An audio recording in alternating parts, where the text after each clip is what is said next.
Welcome, everybody. We're just going to wait a couple of minutes for a few other people to join us, but do get comfortable. Hi, Tamara. Hi. So nice to see you, Scott. I didn't expect you to join us. So many years ago we saw one another. Yeah. Yes, but we always kept in touch, so it's good. We did. So good to see you. How are you? Very well, thank you. How about you? Well, good, because we are together, working together, and life goes on in spite of whatever happens here and everywhere. Everywhere. Yeah. Everywhere. I think my wife wants to join, so I'm going to try and grab her. Hold on. Well, you guys go ahead. But Yes, yes, please. Yeah. We're just waiting a few minutes. Don't worry. Thank you. Scott Richardson is the one who arranged the last tour for Jack to Paris to speak, Jack Kagan to Paris to speak at the World Congress of Lawyers. And after that, Jack had a stroke, and then 2 years. And Wow. yeah. He was so much inspired by Novogrudok. Scott is not connected to Novogrudok. I'm presenting you, Scott, now. He's not connected to the Velskis at all, but he loved the story, which he learned here. And he continues speaking about it in the United States. What the best thing about it really, well, one of the best things was that you put me in touch with Jack Kagan. Yes. And Jack and I became really good friends. And one of the last presentations that he ever did, I invited him to in Paris. And yeah, he spoke to a group Congress of us. of Lawyers. I told you already. Yes. Yeah. Yes. And he, unfortunately, he suffered the stroke about 3 weeks after that. But he and Barbara were just very, just tremendous people. We loved them. Yeah. No, well, that's very special that you had that opportunity.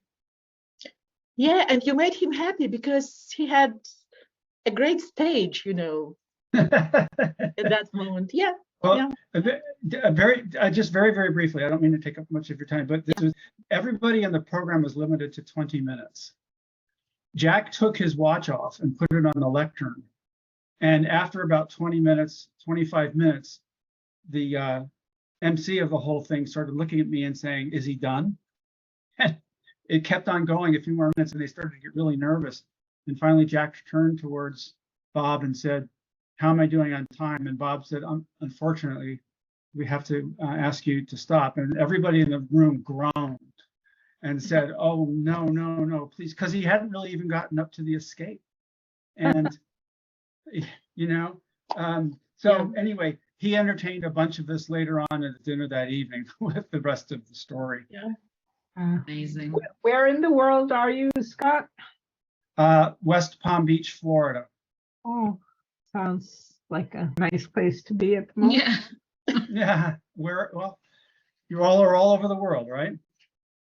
We've got people all over the place, including Belarus, in Israel, in America, in England, Wales, Swansea.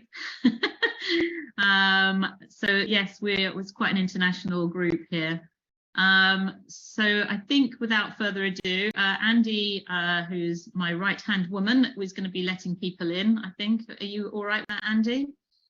Yes, so she's on that. So I'm going to welcome you all to what I think is going to be quite an exceptionally interesting talk. I'm not going to spoil, no spoilers, but I'm going to just introduce myself. I'm Deborah Brunner.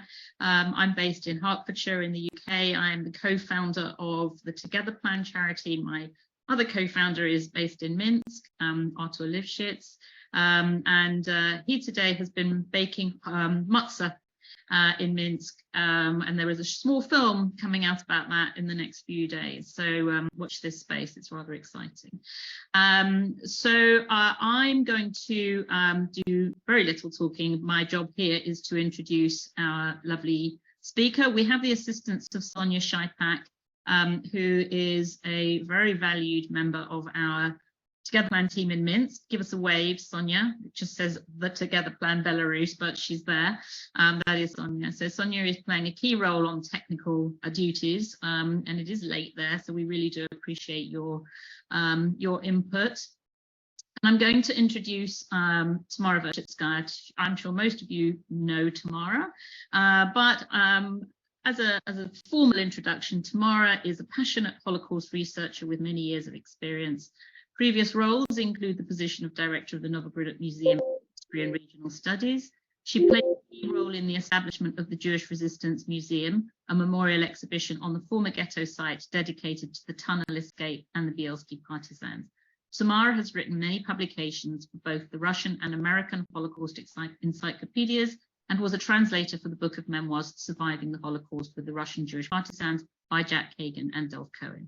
Her research into Jewish resistance in Novogrudok and in other parts of Belarus have resulted in numerous scientific publications and a book, Pain and Anger, Holocaust and Resistance in Novogrudok, published in 2019 by the Belarusian Encyclopedia. Tamara has organized many conferences and educational seminars on Jewish heritage for secondary school teachers throughout Belarus on the subject of the Holocaust. She also collaborated with Jewish heritage professionals in Poland in a cross-border project called Shtetl Roots, Vestiges of Jewish Cultural Heritage in Cross-Border Tourism. And I'm very proud to say that Tamara is now very much a part of our Together Plan team in Belarus. So this is Tamara speaking as our heritage specialist about the tunnel escape at Novogrudok, and I'm going to pass over to you now. Thank you, Deborah, for this introduction. It was really long, I can say, and embracive, all embracive. Today, our talk will be about the tunnel, and it's dedicated to the 80th anniversary of the escape from the Novogrudok ghetto. September 26, 1943, the last Jews incarcerated in the Novogrudok ghetto escaped. The ghetto was of a closed type. That is, they lived and worked on a small territory of the regional court, fenced and guarded day and night. The city remained under Nazi occupation for another 8 months. A handful of Jews did what no one could believe. They didn't believe it. After 2 years of being confined in a ghetto, they grasped the only chance to survive and succeeded. This meeting is being recorded. It took them 4 months of an incredible effort to dig a 200-meter-long tunnel out of the living barracks. The whole story was silenced for many decades. Most of Jewish survivors left Novogrudok right after the war. Those who remained, and the non-Jews who lived in the city during the Nazi occupation and knew about the tunnel, about the escape, they did not talk about it. The collapse of the Soviet Union in 1991 lifted the Iron Curtain. It opened the borders, and Jack Kagan, a survivor from Novogrudok who first visited the city in 1992, was the first to tell the story to us. He was one of those escapees who crawled through the 200-meter-long tunnel to freedom on a rainy night of September 26, 1943. The tunnel was first traced in 2000. The entrance into the tunnel was discovered in 2007. And in July that same year, the Jewish Resistance Memorial Museum was established at the site of the labor camp. That is 64 years after the escape. Since then, research has been going on in order to learn who they were, to understand what was so special about Novogrudok Jews and why they succeeded in Novogrudok when attempts in other places failed. There were 2 ghettos in the town. The first one was on the left side of the street called Teresika, and is known as the ghetto in Teresika. It was set up a few days after the first massacre on December 8, 1941, when some 1,500 Jews who survived the first selection were driven into that ghetto. Before the war, we had 6,000 Jews, a community of 6,000 Jews in the town. This ghetto is marked red on the map. second ghetto is marked gray. The second ghetto was set up on August 6, 1942. It was set on the premises of the regional court. This ghetto was known as the labor camp on Korelitska Street. It was set up on the order of Wilhelm Traub, Gebietskommissar of Novogrudok. A 32-year-old Obersturmbannführer SS who was responsible for everything in the region of Novogrudok. He ordered concentration of Jews from smaller towns and villages in Novogrudok in spring 1942. He established workshops in the courthouse. The eve of the second massacre, that is on August 6, 1942, Daniel Ostashinsky, a young man in his 20s, a member of the Judenrat in charge of the labor office in the Belarus ghetto, was mandated to distribute 700 new work certificates to the best workers who were to be transferred to the new ghetto. The figure of Daniel Ostashinsky is important for the whole story, as he served as chairman of the Judenrat of the new ghetto and deliberately devoted most of his testimony to the tunnel. Daniel distributed 500 new work certificates on August 5 and stopped because those who didn't get the certificate began to panic.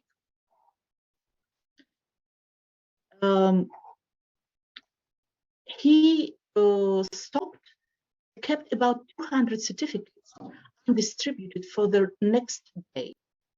He never managed to do it because pogrom began the early morning on the next day, August 7.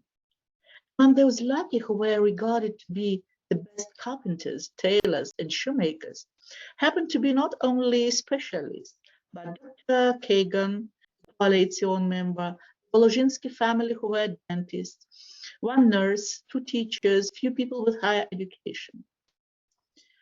Yet most of the new ghetto inmates were simple folk who didn't philosophize, but did everything to outwit the enemy, as Sula Volozhinsky wrote in her book Against the Tide.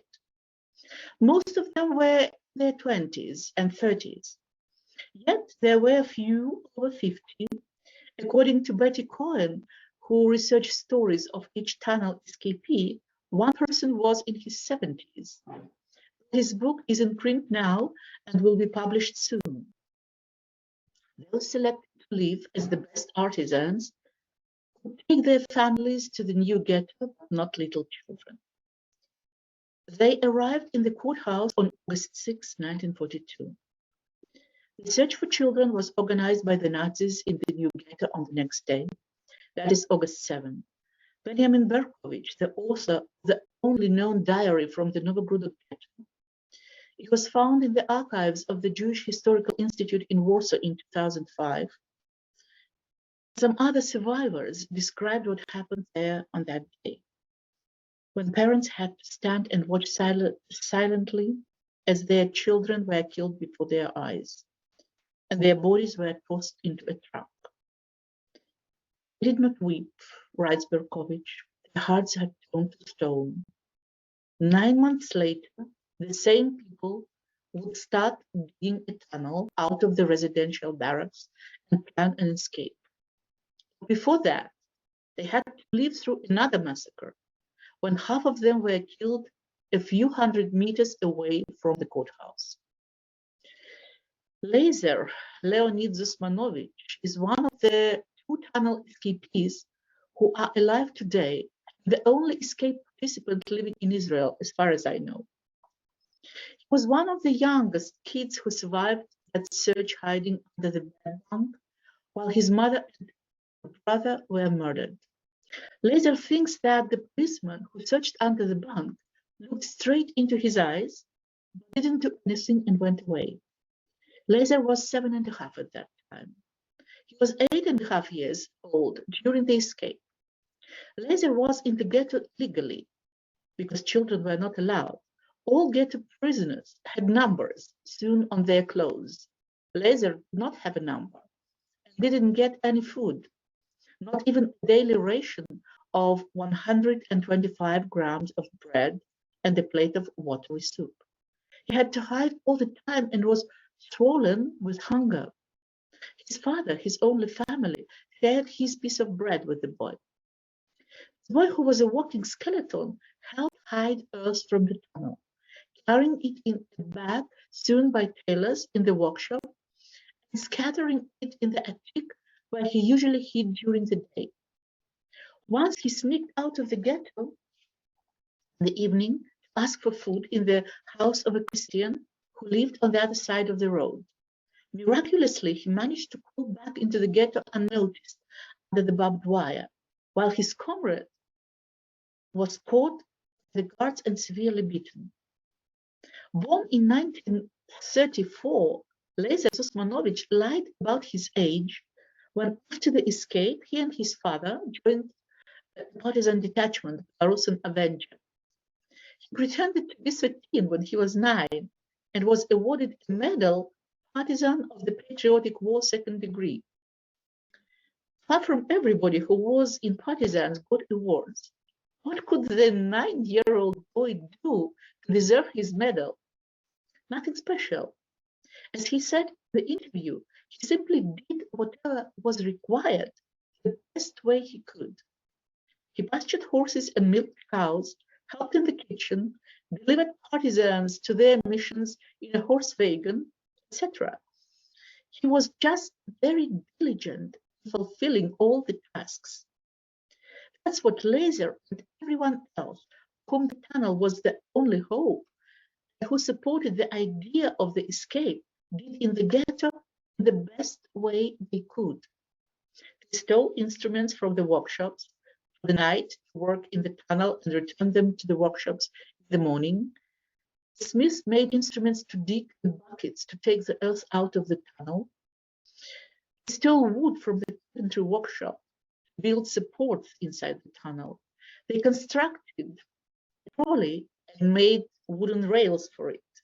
They built fake double walls in the barracks to hide the earth there, and took it out in their pockets when there was no free space left.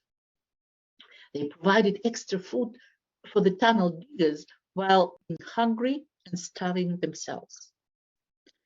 Ideas of resistance had been circulating in the Novogrudok ghetto long before the tunnel.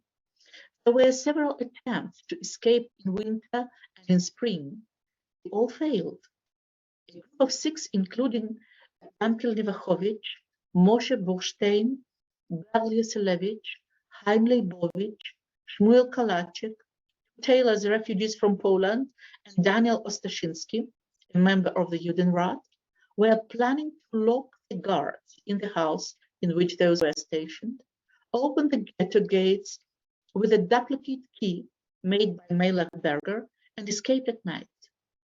Gradually, the group grew up to 25-30 young men, including Isaac Yermovsky, former corporal of the Polish army, electrician Avram Rakowski, Yasha Lazarowski, members of Coalition Kantarovich and Dr. Kagan, Shlomo Yakubovich, chief of the Jewish police in the ghetto, Nathan Sucharsky, Ruben Shibakovsky.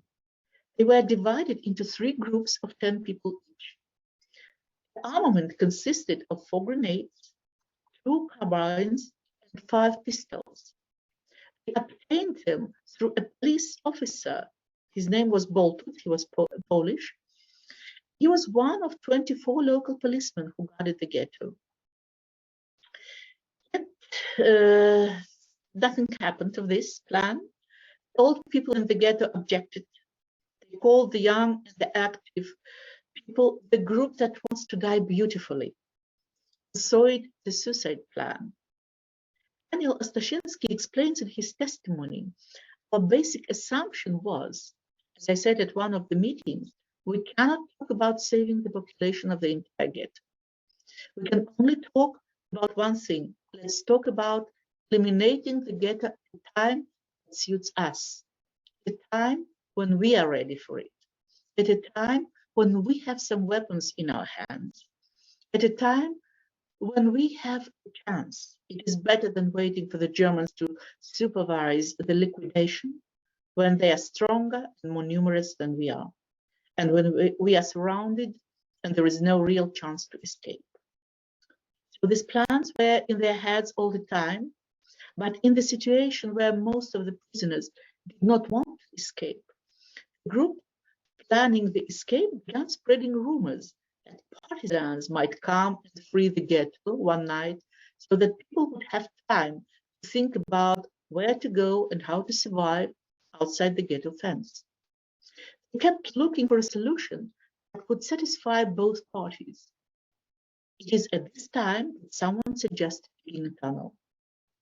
Daniel Ostashinsky gives two names in his testimony, Nathan Suharsky and Paul Yaselevich.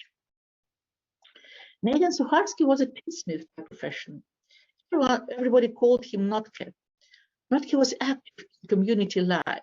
He was a member of the Jewish Community Council, the Council of the Jewish Hospital, the Committee of the Old People's Home, and had a membership in the Craftsmen Association. Meetings of the tunnel committee often took place in the room where he lived, in the ghetto. His wife was killed in the last action on May 7, 1943. His daughter Shendel was arrested when she and her friend Mikhail Sosnovsky were caught after the escape from the ghetto. Both were killed in prison. Notke was left all alone when they began digging the tunnel. The tunnel gave him sense to keep living. His practical mind and knowledge were useful when solving problems during the tunnel construction. He was totally dedicated to the tunnel, and his previous experience in social committees motivated him to care for others. They say that in most cases, relationships between people, whether professional, friendly, or family, were often destroyed during the Holocaust, meaning that each person cared only about oneself. Not this case, and not the case with all those who were for the tunnel and for the escape. The tunnel was an open secret. And to keep it a secret with 300 people was a very big challenge for leadership. Paul Yaselevich, other leader, he was born in 1904. He received a traditional Jewish education, first in a cheder and then at Talmud school, was actively involved with Hashomer Hatzair, but his love was Maccabi Sport Club, Novogrudok. He started learning photography when he was 14 years old. He had military service experience because he served in the Polish army. And he was a very good organizer and always in the first rows when it was necessary to do something. When the idea of the tunnel was accepted by the initiative group, Beryl Yaselevich was appointed technical supervisor of the project. He was also alone. He had lost his whole family in the previous massacres. It was he who summoned this or that specialist to solve this or that problem during the construction of the tunnel. He ordered an escape list to be drawn up when, after a vote, it became clear that 35% of the prisoners were against the escape. This is how most of the names of the escapees were established. He ordered the sewing machines in the workshops dismantled before the escape. He stood at the tunnel entrance with a list of names to ensure order during the escape. He was the last to enter the tunnel. The sources state that the idea to build a tunnel belonged to Dov Wasserman, a bricklayer and a refugee from Poland. Daniel Ostashinsky wrote in his testimony that when Dov Wasserman saw the tunnel, as his mission in life, and he gave all his time, energy, and initiative to it. And each new meter dug under the ground lit a spark in his eyes.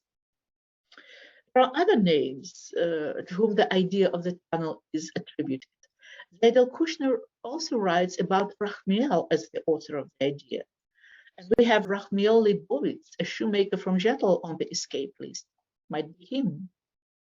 Leiber Pinchuk, a watchmaker before the war, was a member of the organizational committee from the very beginning to the end. He was definitely in the loop of every detail about the tunnel. And he states that it was Carpenter Isaac Dvoretsky who suggested to dig a tunnel under the wire and the fence so that all the prisoners could leave the ghetto at night. He also describes the instrument made in the smithy used for digging, special spatula with a sharp nose and a short handle. Construction of the tunnel began in the second half of May 1943, although some testimonies state that it was before the massacre. It was in April. The beginning was in April. Maybe they began to plan in April. But a catalyzer for implementation of the tunnel plan was the massacre on May 7.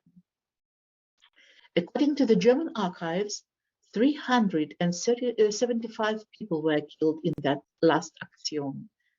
According to the National Archives of Belarus, 150 people were shot. According to Zadel Kushner's testimony, victims counted 250 women, 45 men, and children were not counted. That's what he wrote. After the massacre, from 230 to 250 people remained in the ghetto. There was not a single person among them who did not lose a relative or a family member. Moreover, the mass execution had been preceded by a scenario that enraged people. In April, a list of the best workers was compiled, and once a week they were given an extra loaf of bread and a piece of margarine. As the best workers were receiving their bread on May 7, the guards locked the entrance door of the courthouse. They couldn't get out, but they could see through the large windows how their family members were being shot. The reaction to that massacre was twofold. Some wanted to act and do something, others were depressed and lost their will to live. At the beginning, those who suggested the idea of digging a tunnel and those who supported it were in minority. Only 12 people supported the idea. 5 of them formed a sort of a committee which decided upon everything: where to start digging, who will dig, regarding instruments for digging, when to dig, how to take the earth out of the tunnel, where to hide it, etc. We can look at the tunnel story from various angles, including religious and mystical. But this time, however, let's do it from a human point of view. Those 12 men who took responsibility for the tunnel took responsibility for all the prisoners. From that moment on, it became their mission, their purpose and sense of their lives.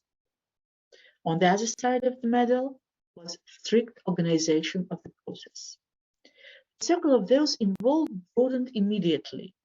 Charles Borodinsky wrote in his testimony they decided to start digging in the stables. The stables were in the living barracks and were inhabited by about 40 people. Room had a special name in Yiddish, Shetlarschafe, because carpenters from the neighbor town Shetl lived there. The entrance to the tunnel was under the bunk in the corner of the former stables. Leiba Pinchuk said that Isaac Dvoretsky carved the floor beneath the bunks, and the cutout part of the floor was closed up so tightly that it was difficult to detect. Sophie Hermoni, daughter of Moshe Nignevitsky, who was a tunnel escapee, states that it was her uncle, Alter Nignevitsky, who slept on that bunk under which the tunnel began. As for her father, Moshe Nignevitsky, who was such an excellent carpenter, cabinet maker, and the commandant of the ghetto, Wilhelm Reuter, was so pleased with the furniture Moshe made for him that he allowed to bring Moshe's brother from the other ghetto and gave him a small box as a present. In the eyes of all the ghetto prisoners without exception, Reuter was an anti-Semite who didn't hesitate to kill a Jew. By day, Moshe diligently fulfilled Wilhelm Reuter's orders, and by night he helped with the woodwork needed to build the tunnel. It might have been he who rebuilt the bunk his brother slept on, so that part of it was on hinges and could be lifted easily. The trolley, the rails, and the supports in the tunnel were all made of wood. The longer the tunnel was becoming, the more wood was needed. Where could they get it? They dismantled a few bunk beds in the barracks, but it was not enough. Wood was mainly stolen from carpentry shops. They stole wooden boards of the size used in the workshops and brought them to the barracks, hiding under their coats. When a stolen board was found, the punishment was hanging on a tree by the hands tied behind the back. It could be 25 lashes or death as well. Construction of the tunnel required everyday courage. Jack Kagan told the story of Raphael Schaffer, a carpenter who was hung from a tree in front of the police station, as described above, when too many wooden boards disappeared from the carpenter shop at once. All the other carpenters and other specialists had to stand and watch this punishment. This went on for some time when one woman, Jack thought her name was Godel Samsonovich, stepped away from the cut rope on which the carpenter was hanging. He fell to the ground, jumped to his feet, and ran away. None of the policemen followed him. To everyone's surprise, Godel was not punished either. The head of the carpenter shop was Fedoruk, a Belarusian. He forced people to work at the limit of their physical abilities. In one of the shops, workers were beaten every day for failing to meet the daily norm. A usual punishment was 25 lashes. Workers from other carpentry shops tried to help as much as they could. Coal to the smithy was delivered every week by truck from outside the ghetto.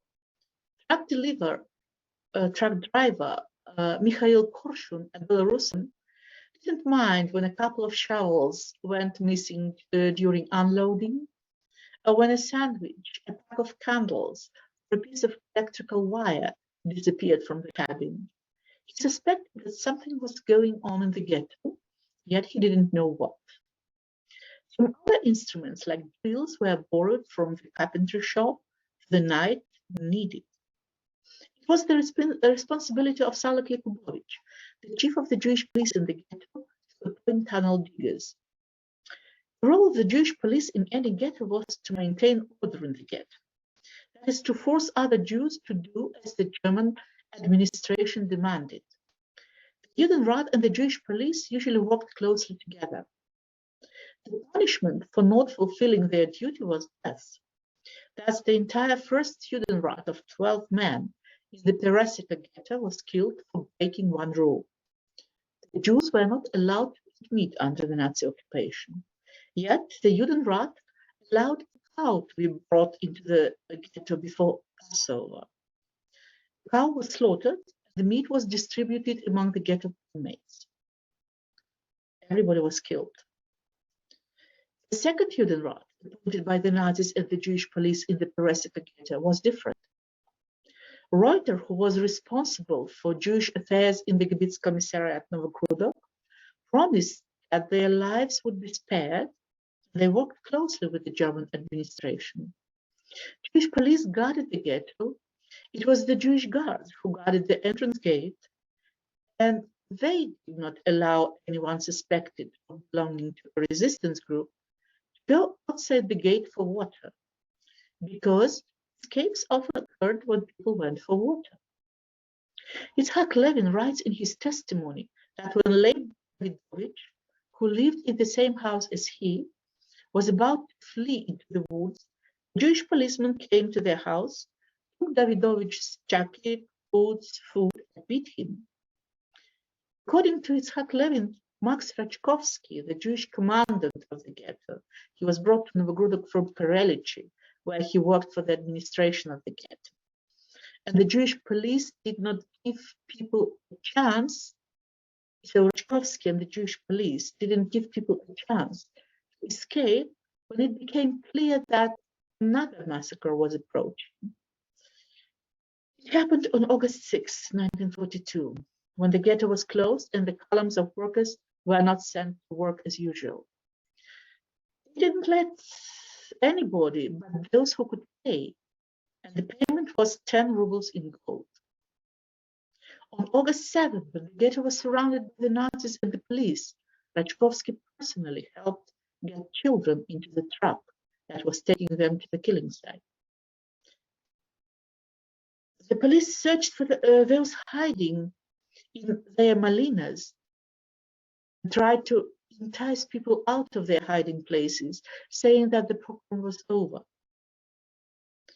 There's much more evidence about the collaboration of the second Judenrat, the Jewish police, with the Nazis in the first ghetto. So it is important to stress how different things were in the labor camp, the second ghetto.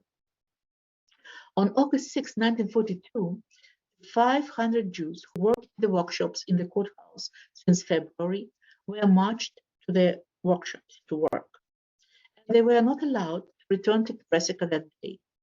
They managed to hide another 100 Jews in the cellars who sneaked into the camp. Here is an important story from Zaidel Kushner. This is a quote. This was a day before the slaughter. A slaughter took place on the 24th day in Av, on August 7. I had a certificate, but my son did not have one. I was working in the workshop, so did both my daughters. Certificates were being issued. There were about 1,200 Jews there. There were 200 certificates. We had to decide who will get a certificate. I had one because I was a good worker. My daughters were taken away by the head of their brigade. My wife was taken to work with both daughters. I had an old certificate which I gave to my son, and I kept the new one. Daniel Ostashinsky stood by the gates with the police. Daniel said that all with certificates should raise their hands. Everyone who held a certificate was allowed to go through. Those without certificates were held back. Daniel stopped my son and told him that he should stay back because he did not have a certificate. I stood at the gate and kept asking everyone till Hone was allowed to come out. Both my daughters and my wife worked in the marketplace in the vicinity where my house used to be. Buildings were being demolished there. Suddenly there was a tumult for reasons I could not establish. But the Almighty gave me a thought. I went into the office and said that an official told me to come and take a measurement of his head to make him a hat. Such a crazy thought occurred to me. I was given a certificate. I have come to take a measurement of such and such to make him a hat. I went to town. Firstly, I left my son Honi in the workshops. Next, I found my wife, my older daughter. They said to me that there is a lot of disquiet. I told them we should find the younger daughter so that we will all be together. We ran to Narodna Street where the younger daughter worked. She was blonde. The older one had black hair. The Polish workers were shouting to her, she is young and should hide. Every farmer will let her in. They're going to kill many today. The younger daughter came over and asked me, Father, what shall we do? Should we all go together? So we decided to keep together. We went in the direction of the court building. It seemed to us that we should be safer in the workshops. I came to that conclusion because I had seen who was kept in the Belarus ghetto. We decided to try to crawl under the wires. Our son was already inside. We lifted the wires and he dragged us in. Our clothing was torn, but we were all inside. Several moments in Kushner's testimony explained a lot about the Jews who later managed to dig 200 meters under the ground in order to save themselves. They kept their heads cool in most dangerous situations. They were inventive and resourceful. Years after, Jack Kagan said about the time when the tunnel was being built that everything materialized out of nowhere, and they kept together. Daniel Ostashinsky and Moshe Borstein, who had worked for the labor office of the Judenrat in Peresika, now were the Judenrat in the new ghetto. They and Salak Yakubovich, who was the chief of the Jewish police in the labor camp, were among the leaders of the resistance in the new ghetto. Moshe Borstein smuggled a radio into the ghetto so that they could listen to the news at the front and know what was going on in the world. He was arrested and killed in prison in February 1942 after a Jewish spy had been exposed in the ghetto. Situation in the new ghetto in Korolitsa Street was quite different in the attitude of the leadership towards resistance. There was contact with partisans in the Botskovich forest, where the Belsky partisans were active. Some escapes from the ghetto to the forest did take place. Motel Dunitz, Mikhail Kabak, Yoselet, his surname is unknown, successfully escaped after the massacre in May with the help of the guard, Josef Vardvan.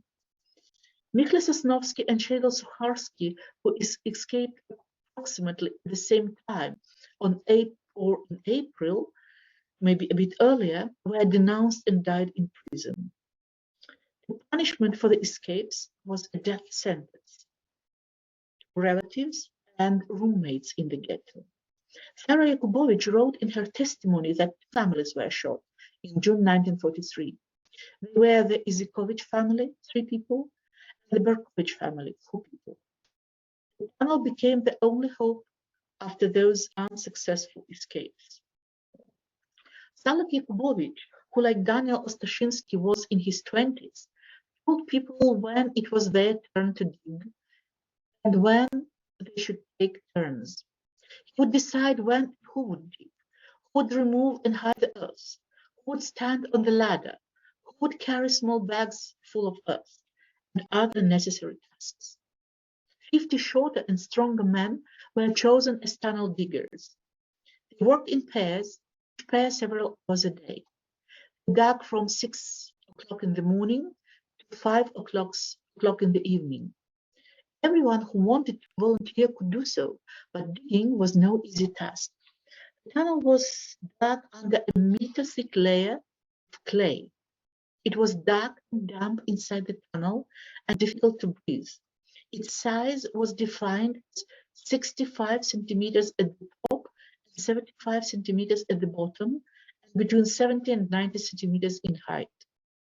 No one could work in the tunnel for more than an hour. The diggers had to rest for a couple of hours before going into the tunnel again. One pair of diggers were Shaul Gorodinsky and Hone Kushner. From Shaul Gorodinsky's testimony, my partner Hanan Kushner and I worked 3 to 4 hours every day. It was decided that we should dig during the day because of the noise, and the electrician would cover it up. The room would be guarded. There would be electricity sending an alarm to the place where we were digging, and if someone was coming to check on us, so that people would stop working and hide.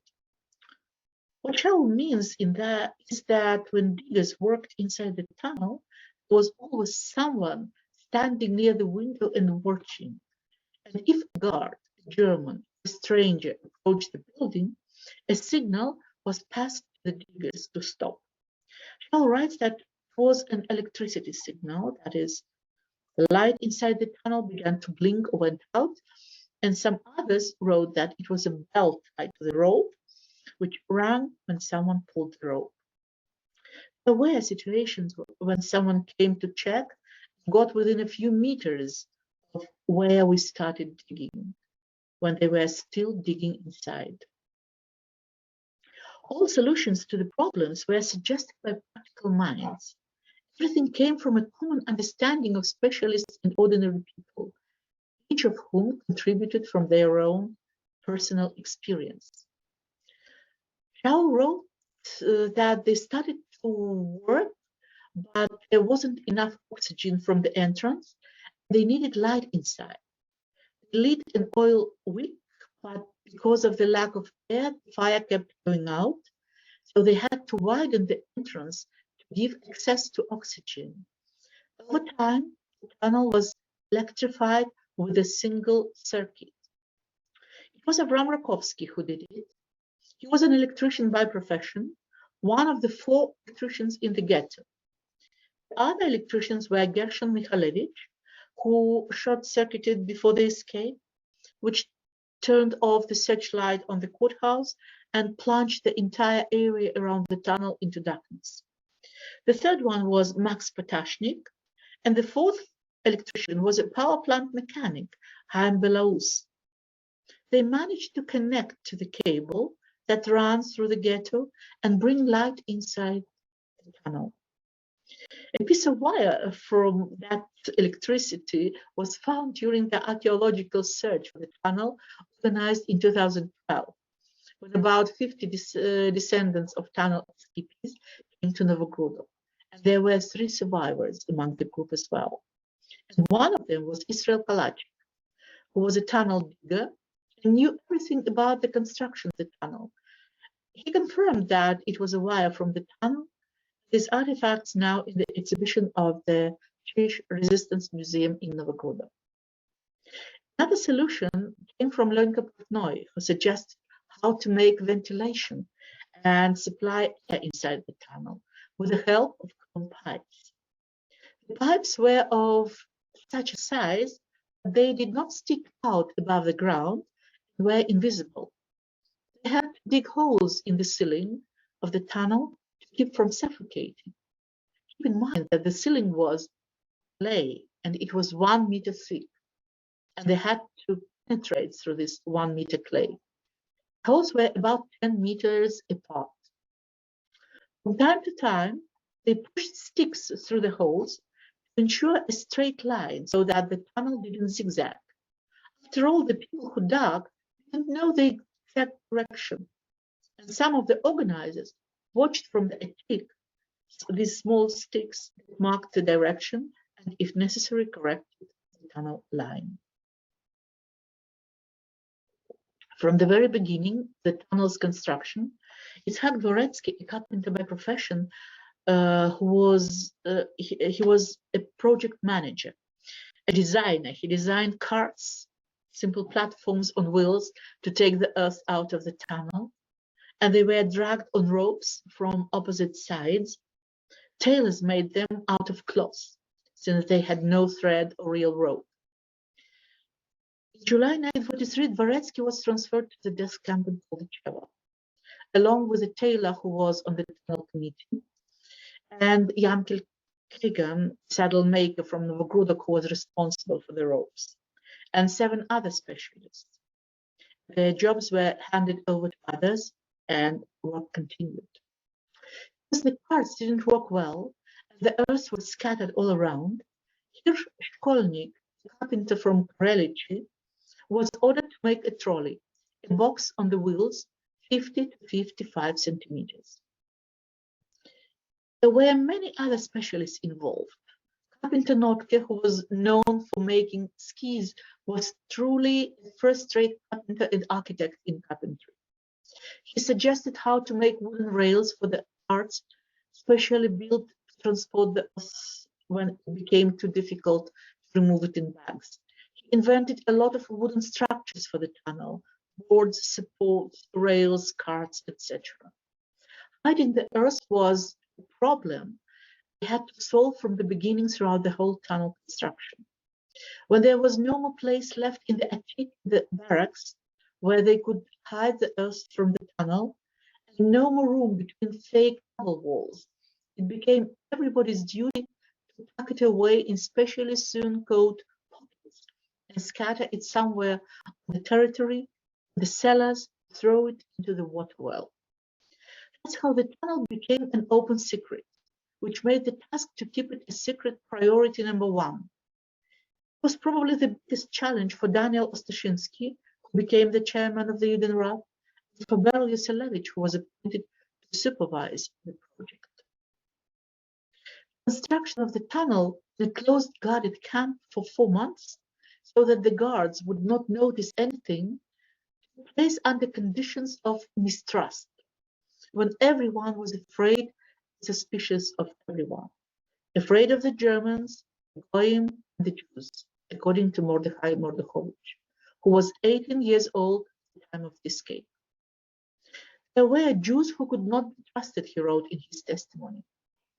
Distrust on the part of the organizers of the tunnel construction was dictated by the difficult problem of how to keep strict secrecy, especially later, when a large number of people had to be involved. It was unknown whether there were spies among them. The Jews were surrounded by an extensive network of spies, watched from every direction and at every turn. Fear that the enterprise would be discovered accompanied day and night. In fact, there was a chance for all the prisoners to escape in June, when during the night from June 11 to 12, all the guards of the camp left the party for partisans. The ghetto was not guarded for several hours. Two of the ghetto prisoners knew about the guards' plan, and one of them was Motel Mordechovich. Motel's job in the ghetto was to deliver bread from the bakery, which was near the first ghetto in Teresica. Every day, Motel and one of the guards rode there in a horse-drawn carriage. It was usually the same guard, a young Pole, who was not anti-Semitic. In fact, he was friendly and on several occasions invited Motel to his home on holidays and treated him to delicious food.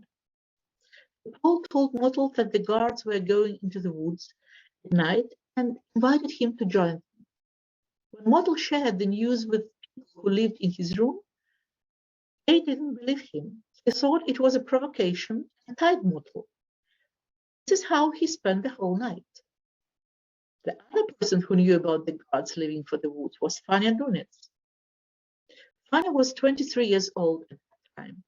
She was originally from Ghetto, she spoke German, and served as a secretary in the Judenrat. Among the guards was Josef Vardvan, an acquaintance from her town, who told her that the guards were planning to join the partisans. He had helped her brother Motel to escape from the ghetto 2 months earlier. Josef said to Fania she could go with them. At that time, the tunnel was about 50 meters long. It barely crossed the fence around the ghetto. In spite of the fact that her brother, who had escaped earlier, was already in the woods, Fania refused to join the guards and didn't share the news with anyone. In the course of 4.5 months, as Daniel Ostashinsky states in his testimony, we all lived under the terrible pressure, always in danger that one wrong step, even by mistake, the entire population of the ghetto might be killed for what they were doing. But at the same time, we knew, he writes, that we were all facing physical destruction. There was nothing more to lose. The tunnel was ready by mid-September. After the news that on September 13, all the Jews from the Lida ghetto had been deported to Majdanek, and Lida is 50 kilometers from Novogrudok. After this news reached the ghetto in Novogrudok, the imminent physical destruction became more tangible. We were the last Jews alive in the whole of Belarus, except for the ghetto in Minsk, and 2 more small ghettos on the border to Lithuania. The 2 Kushner girls, Rahel, Ray, and Leah, who worked in the office where customers were received.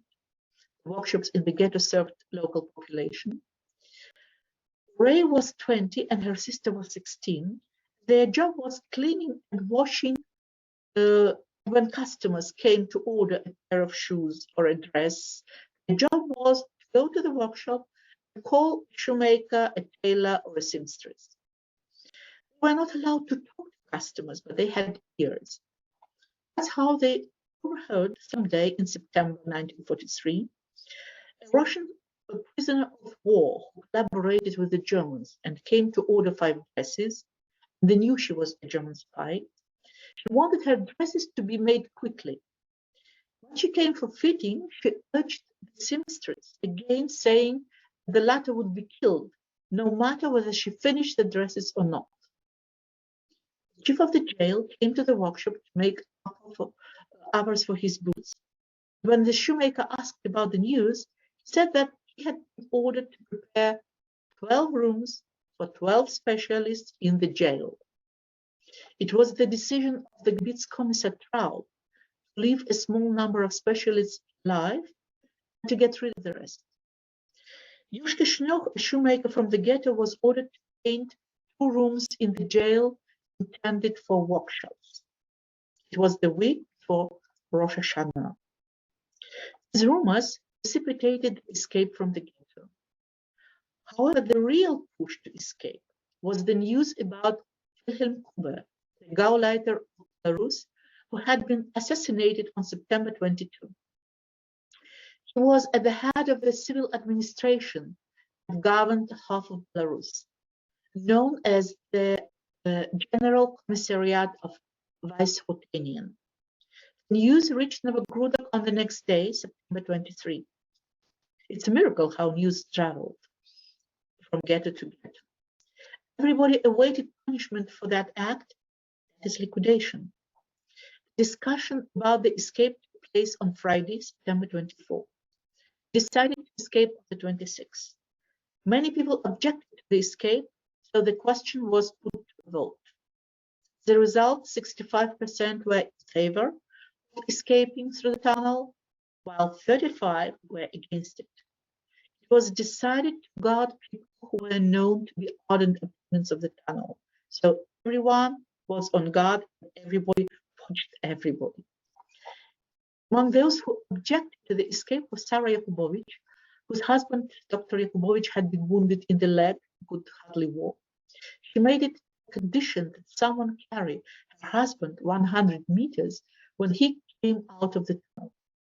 Dr. Yakubovich was the one who, despite the danger of losing his life, issued sick leaves to men so that they would not have to go to work in the workshops, could dig the tunnel instead. That someone who had to carry him was his brother, Shlomo Yakubovich Salek, who was the chief of the Jewish police and served on the tunnel decision-making committee. The committee decided to let Yakubovich try, and if he failed, his brother would have to strangle him. Luckily, Yakubovich managed, and he survived the escape. There were a few other prisoners who were very weak and could hardly crawl 200 meters. 6 people prepared a place in the earth in the attic where they could hide. Israel Kalachik, the tunnel digger, was there with his father and aunt because they didn't feel strong enough to crawl. Bill Kagan, a 14-year-old boy who lost his toes to frostbite, also got a chance to try. It went well, and he was busy trying to butter a pair of pants from someone because his own pants fell apart while he was lying on his bunk, unable to walk for 4 months after his toes had been amputated. There was Mendelssohn, Jew from Vienna, who knew nothing about the tunnel. He had a room to himself in the ghetto, when all the rest had 65 centimeters per person on the bunk. So they decided to kill him before they escaped. In the meantime, it was decided that everyone must escape. The organizers ordered that every ghetto prisoner be put on a list so that everyone would know that willingly or unwillingly they would go into the tunnel. The original cards with names are to be found in the archives of the Ghetto Fighters Museum, in Israel. There are 213 names on them, some of them crossed out. And when the list was ready, people were told not to take anything with them except for a piece of bread, if any. Everybody prepared for the escape. Riva Kaganovich, she lost her entire family on May 7, felt very lonely in the ghetto and didn't socialize with anyone. She didn't know about the tunnel until she was told to wrap her knees because she would have to crawl. As soon as the list was compiled by Yitzhak Rosenhaus, there was an unrest in the ghetto because everyone wanted to be among the first to enter the tunnel. It is not known who suggested that everyone be given the name of the person to follow into the tunnel, but it was Solomon's solution that calmed everyone down. At 10 o'clock, the rainy evening of September 26, all the Jews except the 6 people who were hiding in the attic and Mendelssohn, who had been killed, gathered quietly in the room where the entrance to the tunnel was. Weapons were distributed between those who went to the vanguard and those who were in the back. Boris Yoselevich and several others from the tunnel committee stood at the entrance with pistols and instructed people who were descending into the tunnel. They called names from their own list and led people into the tunnel at intervals so that there would be no jam inside the tunnel. 120 people filled the tunnel. The rest had to wait for those in front to open the exit and for people to start coming out of the other end. Only then could the others enter the tunnel. An hour later, there was not a single person left in the room. The last one was supposed to put out the light at the entrance, probably a kerosene lamp. He failed to do so. This caused a fire in the barracks. The guards were running in and opened fire at random when they discovered that there was no one left in the barracks.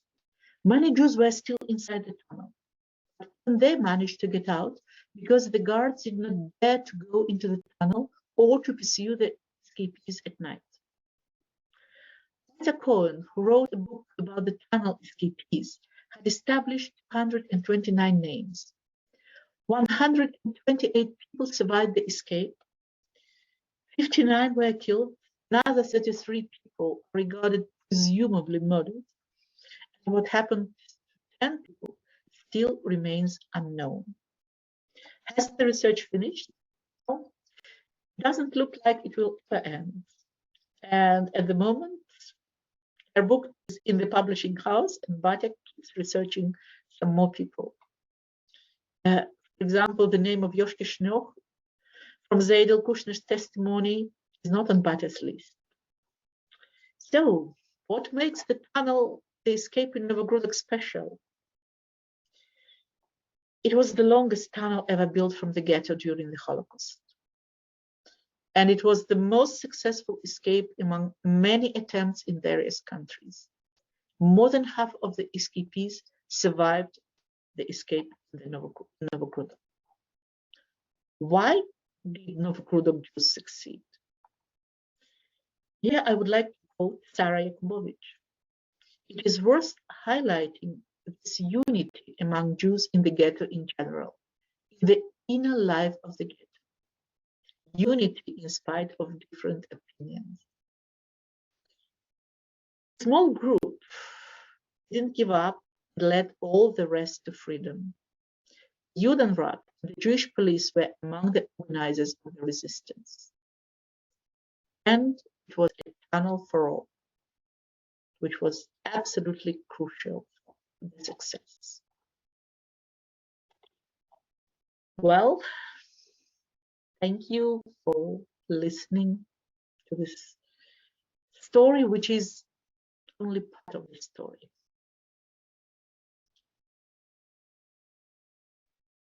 Wow.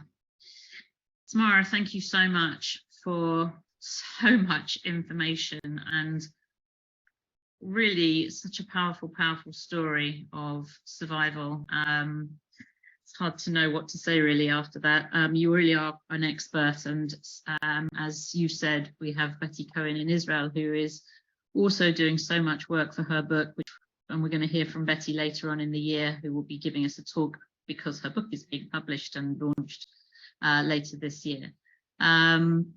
It is the 80th year this year, come 26th of September, of the escape of the Jews from the Novogrudok labor camp. And really the story should be a film, because it really beggars belief, and so few people know about it. And there, here you are in Belarus with so much information. I think and people across the world who have a connection because they are related to people who escaped through that tunnel. I'm going to open it up if anybody would like to ask Tamara a question. She really has got a lot of knowledge, so while you're here, feel free. Tamara, hello, it's Mike here in London. Thank Hi. you so much for, well, I'm wowed as well. It's hard to know what to say. It's an extraordinary event and just shows the way that the human will comes through.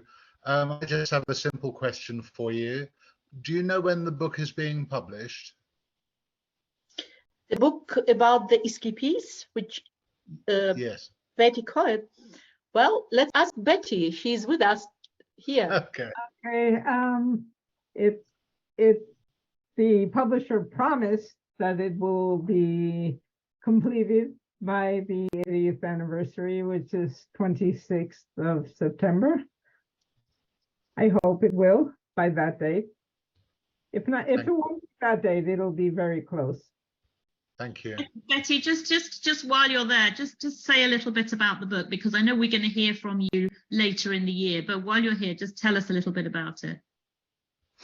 Well, I worked on it for 15 years, and it's really all because of Tamara, who I met in 2007. My mother was Fanya, who she spoke about, and it started when I walked into the labor camp. I didn't know that it became a museum 3 weeks before, and I saw a picture of my mother in lights, which Tamara had obtained from somebody else, and she asked if I can. She had a very rough, illegible copy of the original escape list. It was a copy of a copy of a copy of a copy, and she said, "I don't know Yiddish, I don't know Hebrew, and can you help me with this?" And I spent about 4 years trying to decipher the list. I did not know that there was a much clearer original copy in the ghetto fighter's house right here in Israel, but I spent 4 years trying to decipher that list.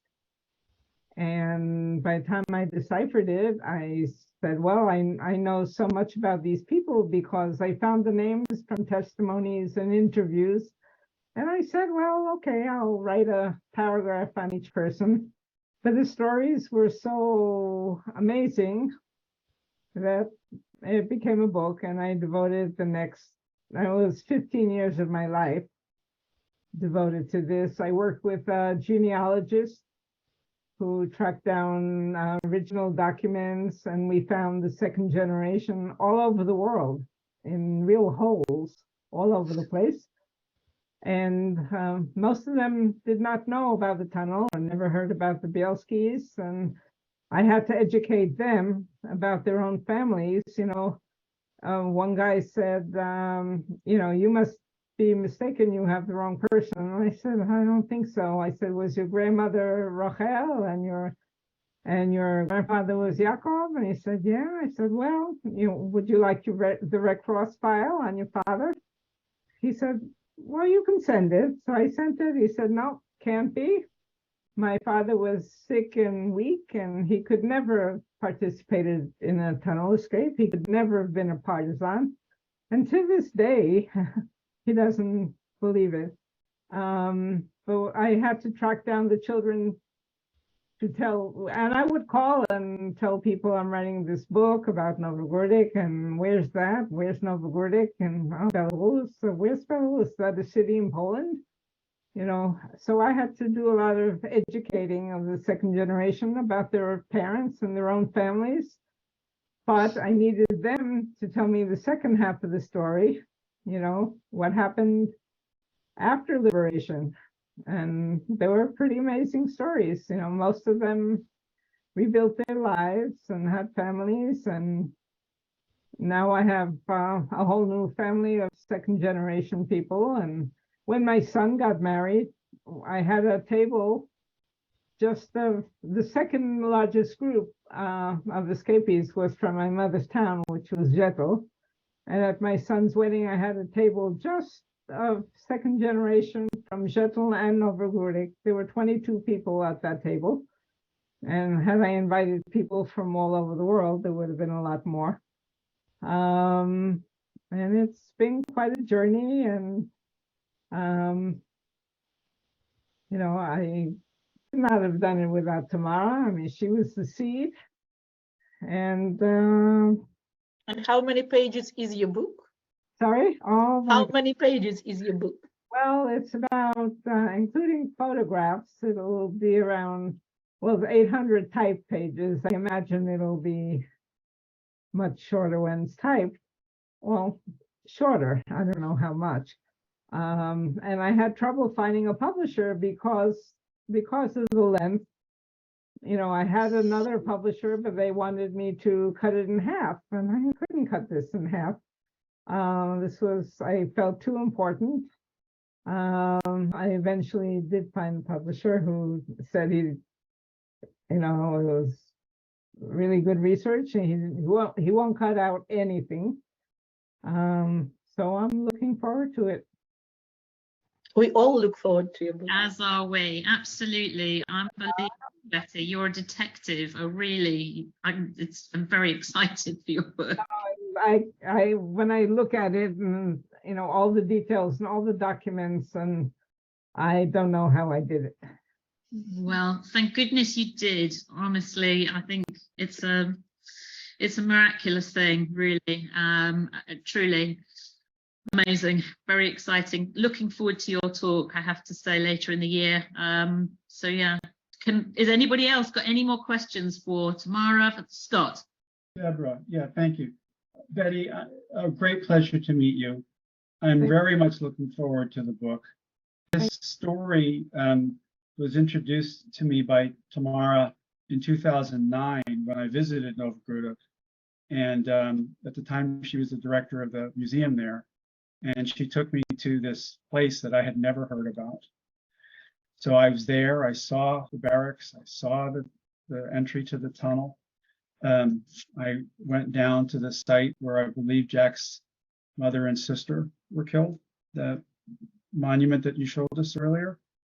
And through Tamara, had the great pleasure of meeting Jack and then Barbara, with whom I spent many hours. Tamara, I wanted to ask you this. There's this story is so inspiring. Can you just tell us a little bit? I remember Jack talking about how I think he was the third from the last in the tunnel, and how with his toes having already been amputated as a result of his earlier failed escape attempt, he escaped, but he came back, and as a result, his toes were amputated. And as you mentioned, he was flat on his bunk for 4 months. But he crawled out. Can you just tell us a little bit about what he told you about how he got out, and how when the people started coming out of the end of the tunnel, it was so dark and they didn't know which way to run? Is that part of the story? Yes, you are absolutely right. Jack, while preparing for the escape, he found a metal stick because he could hardly walk after the amputation, and he thought that he would need it. But when he crawled out of the tunnel, he had to throw it away because it got stuck in the earth. He found himself in the open field, which had been recently plowed, so it was of no help to him. And he was together in the company of another man who had the same problem with toes. They couldn't walk quickly. There was a total mess because the police was shooting. Bullets were flying all around, he said. It was raining. It was a stormy night. Many people were looking for each other. They were calling each other. They lost the direction. They didn't know where to go. So it was a total mess. And one needed, someone who would tell what to do in this situation. And Jack, a 14-year-old boy, he knew what to do. He told his comrade, "We don't go anywhere. We lie down on the field, in the open field, but the field was plowed and nobody was searching for them in the open field. And they spent a whole day lying there. And only when the next night came, they walked. They walked during 5 nights. Twice they asked for food on isolated farms, and they were given, Jack told me, once they were given bread, and the second time they were given bread and milk. And then on the 5th night in the morning, they heard people speaking Yiddish in the forest. It was a mere luck that Jewish partisans found them in the forest. So that's how he survived. Can I add 2 points? Yes. Okay, one was,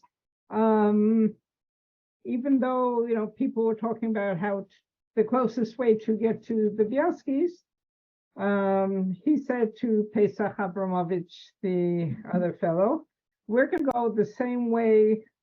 It's a roundabout way, but we know that way. We're going to go the way we went for our failed escape attempt.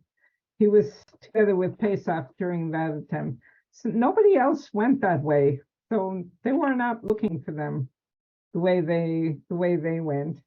And the other point is Pesach had toes of only 1 foot removed, and Jack had all his toes removed. So there were times when Pesach carried him.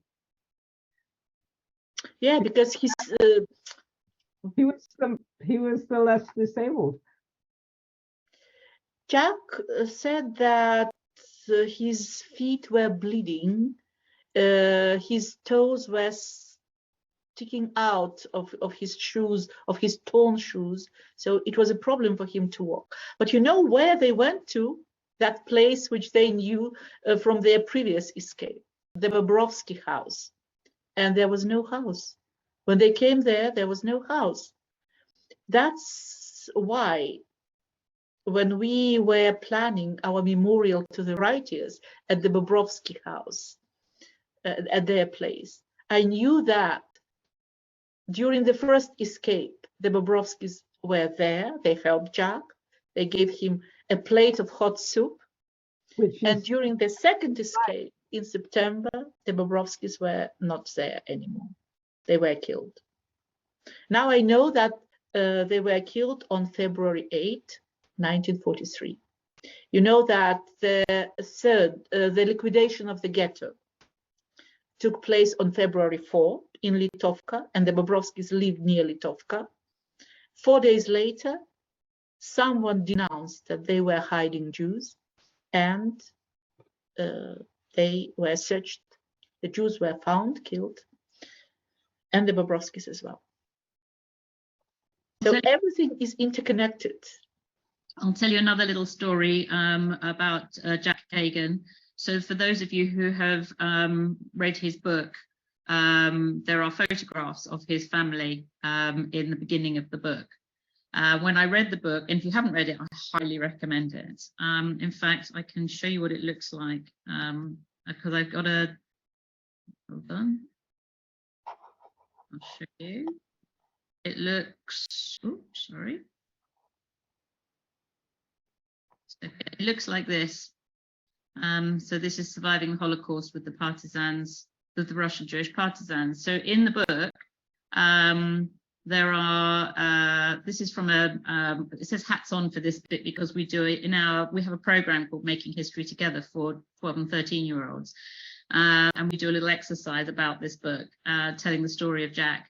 And this is the book. And in the book, there are photographs. These are the photographs of some of his family. So his father, Moshe Kagan, who was a uncle. That's his uncle, Moshe Kagan. Sorry, uncle, yes. Yeah.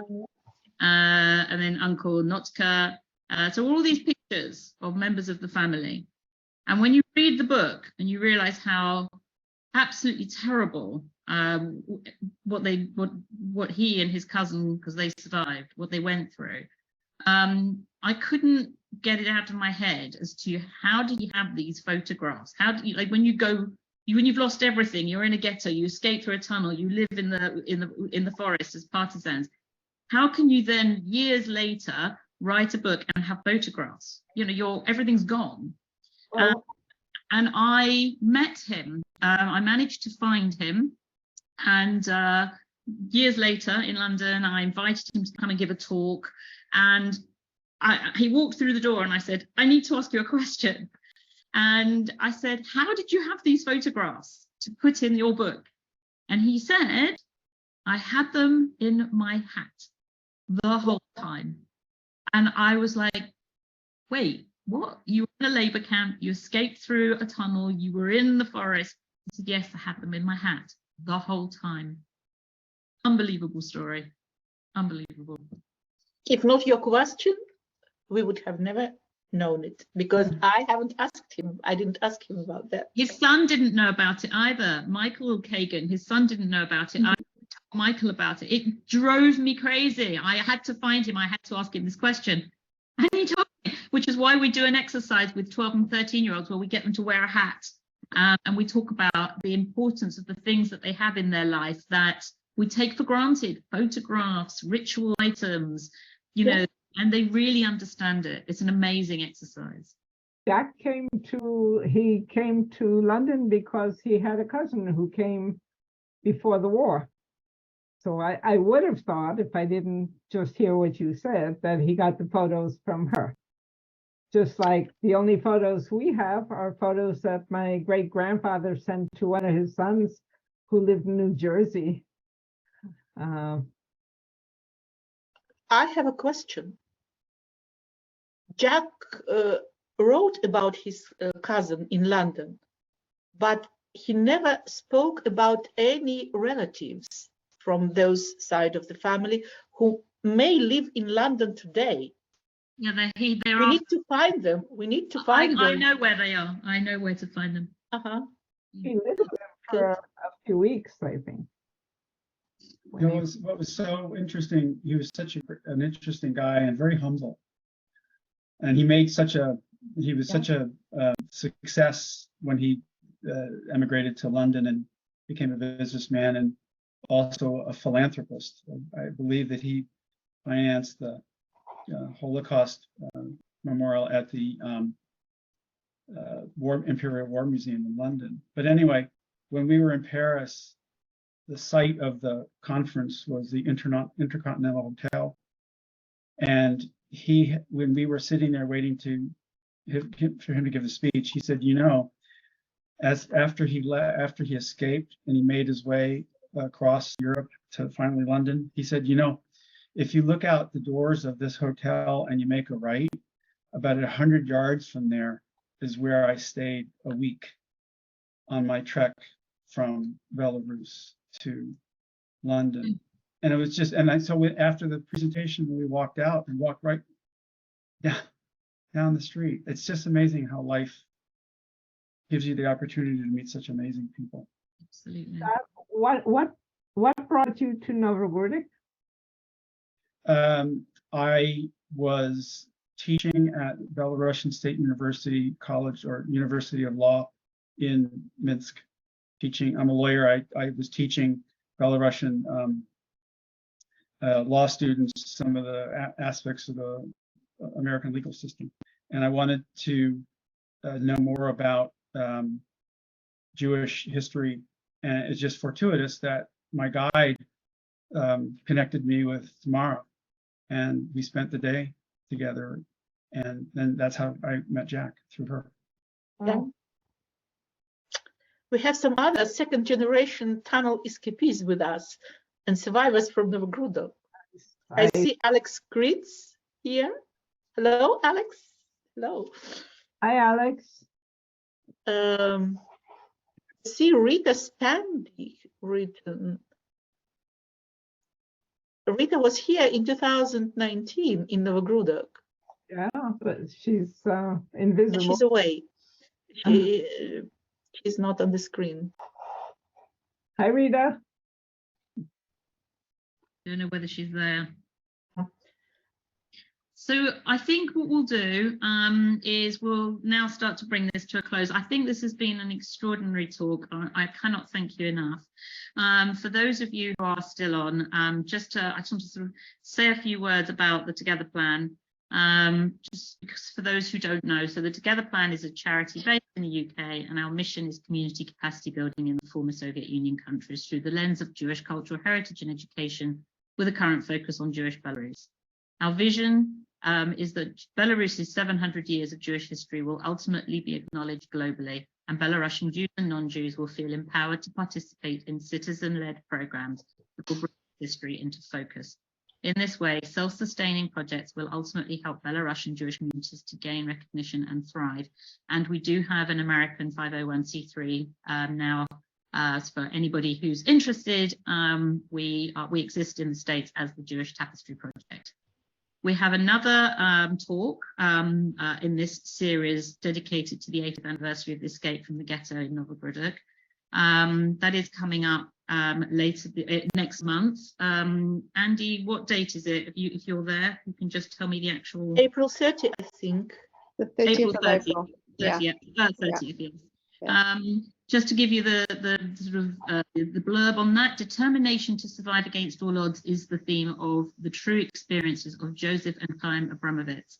After suffering the loss of their families, each in his own way managed to escape from the ghetto in Novogrudok and join the fight against the Nazis. As a second-generation Holocaust survivor, Susan Abrams, née Abramovich Bach, immigrated as a baby with her parents to America. While her parents rarely discussed their hardships and losses, these were of great interest to Susan because she wanted to understand her parents and how the events of their lives defined who she became as an adult. Through stories her parents eventually shared, her own research, and traveled to Belarus and Italy, where she was born in a displaced persons camp, Susan is fortunate to have gathered information about her parents' experiences. She's presented these stories in synagogues to teachers of the Holocaust and students across a number of grade levels. Additionally, Susan volunteered for many years at the Orlando, Florida Holocaust Memorial and Educational Resource Center, where she launched and facilitated a book club that built a regular attendance of Jewish and non-Jewish participants. And Susan is now starting to travel and tour and tell her stories. And we have her here with us in April. And I highly urge you to come and hear her talk because she's a great speaker and her stories are amazing. Her parents' stories are amazing. Can I add something, please? Absolutely. Susan was one of the people that I found, and her father had escaped earlier and he joined the Bielskis, but what she didn't know was that her uncle was in the escape. So she learned about that just because I happened to call her, which is how most of the second generation learned about it. And she's really taken up the torch after she found out about it. Absolutely, absolutely. So this is why it's really important, and you know, the work that you're doing, the work that Tamara's doing now, Susan, and this is helping to spread the word, and we're playing our role in that, in helping to get this word out there. So, you know, it really is a together plan. And I see it that way, which is very, very exciting. So hopefully we'll see you all again next month. We're almost into that month. So we'll be sending you out information about that. We really look forward, and please do spread the word, bring more people to it, and let's see if we can really, you know, get more people to understand this incredible, incredible story, this really inspirational story. Amazing. Please go safely wherever you're going from here. And we look forward to seeing you again, hopefully next month. And happy Passover to those who celebrate. Absolutely. Happy Passover to those who are celebrating. Yeah. Absolutely. Hag Sameach. Take care. Those who don't. And if To someone those who wants don't, to be our exactly. speaker, Happy festivals. Say that again. if someone wants to be a speaker, if someone from our audience today wants to be a speaker, Absolutely. you're welcome. You're welcome. Interested to speak, share their stories. We're happy to hear about that. Okay.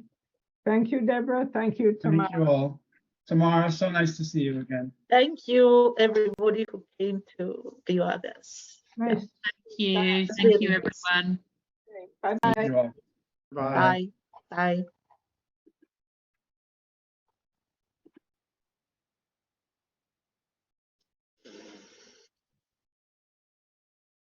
Thank you, Deborah. I know. Thank you. Thank you so much.